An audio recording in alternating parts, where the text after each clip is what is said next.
ऐ वतन प्यारे वतन, तुझको है मेरी कसम, डाल देना मेरी कब्र पर दो बूंद गंगा जल जमन। ऐ वतन प्यारे वतन, तुझको है मेरी। भारत की सभ्यता और संस्कृति के विकास में गंगा नदी का बड़ा ही योगदान रहा है। गंगा नदी के बिना भारत की परिकल्पना भी अधूरी है और इसी मर्म को कवि नईम अख्तर ने अपनी कविता के जरिए शब्दों में पिरोने की कोशिश की है।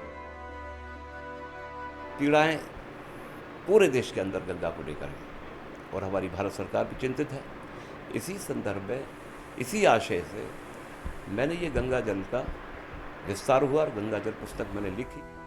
गंगा मैली हो चुकी है और इससे देश के अस्तित्व पर गंभीर संकट पैदा हो गया है। इस खतरे से देश की जनता और सरकारें भी वाकिफ हैं। लिहाजा गंगा को निर्मल करने की कोशिशें भी जारी हैं। केंद्र सरकार ने इसके लिए नमामि गंगे परियोजना की भी शुरुआत की है। कवि नईम अख्तर ने भी अपनी कविता के जरिए कुछ ऐसी ही पहल की है। 125 करोड़ लोगों का ये फर्ज है कि हम गंगा के प्रति श्रद्धावान हों, और अगर जल संकट हो गया देश में तो खाने की सामग्री तो होगी लोगों के पास, लेकिन पीने के लिए पानी नहीं होगा। कवि नईम अख्तर ने गंगा जमुनी तहजीब को जिंदा रखते हुए गंगा जल के नाम से कविता संग्रह की एक किताब लिखी है। इस किताब में नईम अख्तर गंगा की वेदना को शब्दों के जरिए लोगों के सामने पेश करने की कोशिश की है।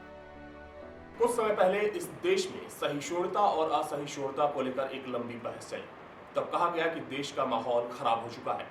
वैसे में नईम शेरवानी की पुस्तक गंगा जल मिसाल कायम करती है, क्योंकि मुस्लिम परिवार से ताल्लुक रखने वाले नईम शेरवानी ने जिस शिद्दत के साथ गंगा जल की रचना की है वो काबिले तारीफ है। कैमरामैन सुमित मावी के साथ अविनाश सिंह, नेशनल वॉइस।